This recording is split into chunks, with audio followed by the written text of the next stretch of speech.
папам менен мамам ошо ат башта эле турушат. Мен өзүм бияка турмушка чыккам. Нарын шаарындагы номер 87 кесиптик лицейде эмгектенген татар улутундагы Гүлгена Анварбекова 24 жашында кыргыз жигитине турмушка чыккан. Чоң атасы илимдүү киши болгондуктан Казан шаарынан Нарынга келип жергиликтүү балдарга араб тилин үйрөтүп иштеп ошол бойдон калып калган. Ал эми атасы Анвар Газизов да татар улутундагы кызга үйлөнүп, Ат башы районунда биротоло отурукташып калышкан. Апасы кол өнөрчүлүккө жакын болгондуктан кыргыз шырдагын жасап, уузчулукту да мыкты өздөштүргөн.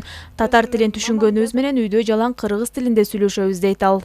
Татарлардын када салтын действительно билбейт экенбиз. Только кыргыздардын када салтын менен жашайбыз. Мисалы, шырдак жасайбыз дегендей, келин алып келсек көшөгөгө отургузуп, балдарым да кыргызча сүйлөйт, татарча сөз билбейбиз.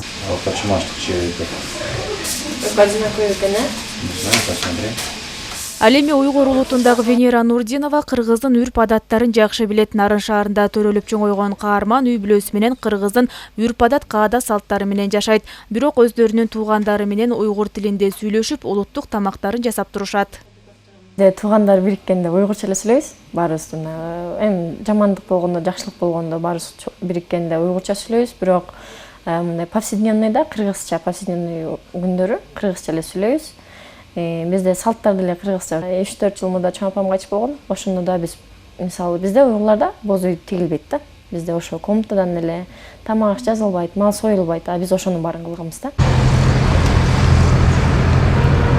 Кыргызстанда 100дөн ашуун улуттун өкүлү жашайт, бирок ар бир этнос өзүнүн маданиятын, тилин, улуттук каада салттарын карманып жашай берет. Бул үчүн атайын шарт түзүлүп, басмырлоого жол берген туура эмес аракеттер жасалбашы керек. Бул багытта өлкөдө кыргыз жараны аттуу атайын концепциясы иштелип чыккан. Анда башкы максат кыргыз жарандарын ынтымак, биримдик аркылуу бир туунун алдына бириктирүү болуп саналат.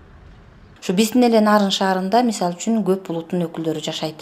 Алар деле биз 99% кыргыз жараны болгондуктан биздин тилде сүйлөшөт, биздин каада салттарга көнүп калган, өздөрүнүкү менен кошо алып жүрүшөт, бирок биздин жаран болуп эсептелип калганда алар дагычы анан бул кыргыз жараны ушунусу менен негиздүү деп ойлойм. Улуттук идеологияны ишке ашыруунун бутагы болгон концепция 5 багыттан турат. Ага ылайык Кыргызстанда жашаган этностордун улуттук дөөлөттөрүн, маданиятын сактоо, мамлекеттик тилди үйрөтүүгө шарт түзүү, ошону менен бирге башка тилдерде эркин сүйлөөгө мүмкүндүк берүү камтылган.